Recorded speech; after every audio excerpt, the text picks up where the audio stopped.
Ce roman, c'est l'histoire de deux destins extraordinaires qui n'auraient jamais dû se croiser et pourtant qui vont se croiser de manière improbable. D'un côté, celui de Léopold, qui est un petit génie de la Silicon Valley, qui est sur le point de lancer une intelligence artificielle révolutionnaire, et de l'autre, Laura, la chanteuse la plus adulée au monde, qu'on surnomme la chanteuse aux anges. Et un soir d'hiver, le destin de ces deux personnes va se retrouver irrémédiablement lié, donc pour le meilleur et pour le pire. J'ai décidé de situer ce roman dans la Silicon Valley parce que c'est là que s'invente le futur. Donc, c'est un futur qui est d'un côté fascinant et de l'autre côté effrayant en même temps. C'est un futur aussi qui conditionne beaucoup nos vies de tous les jours. Donc ce qui s'invente dans la Silicon Valley modifie radicalement notre rapport au monde, notre rapport aux autres. Et c'est ce thème que j'ai voulu finalement explorer.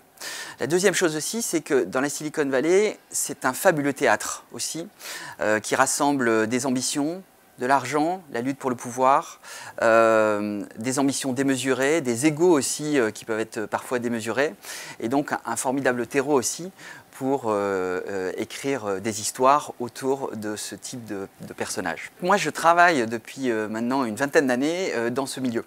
Donc, j'ai commencé ma carrière en fait en 95 dans l'Internet, et donc je connais bien le milieu des startups, le milieu des sociétés de nouvelles technologies. J'ai moi-même eu l'occasion d'entreprendre, de monter des startups, donc c'est un milieu effectivement que je connais et que je fréquente maintenant depuis de nombreuses années. J'ai essayé d'en tirer un peu la substantifique moelle aussi, donc c'est vrai que Léopold est un personnage qui a un ego assez démesuré, et donc la Silicon Valley aussi, on a des exemples donc, de créateurs de sociétés qui ont des égos démesurés.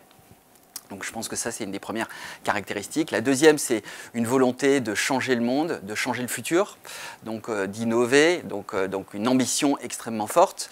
Ça, c'est la deuxième chose. Et la troisième, je pense aussi, c'est parfois le fait que parfois tout peut dérailler du jour au lendemain. On peut travailler sur des projets qui peuvent s'effondrer. Voilà, donc c'est une formidable aussi montagne russe, ce milieu-là. Il faut avoir le cœur bien accroché.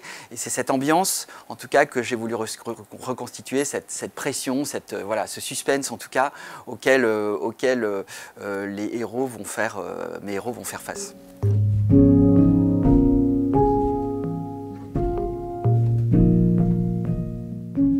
Comme je travaille dans les nouvelles technologies, je me suis intéressé au milieu de l'édition aussi, donc il y a quand même des formidables révolutions sur ce marché, et j'ai décidé quelque part de publier ce livre aussi en mode start-up, et donc de le publier en auto-édition.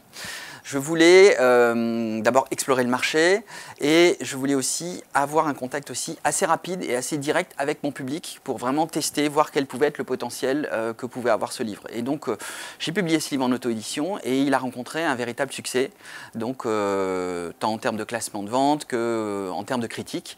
Et donc il a fini par intéresser effectivement une grande maison d'édition comme Larousse, qui va lui offrir un nouveau public que je ne pouvais pas toucher précédemment, donc au travers de la diffusion numérique, et j'en suis évidemment ravi.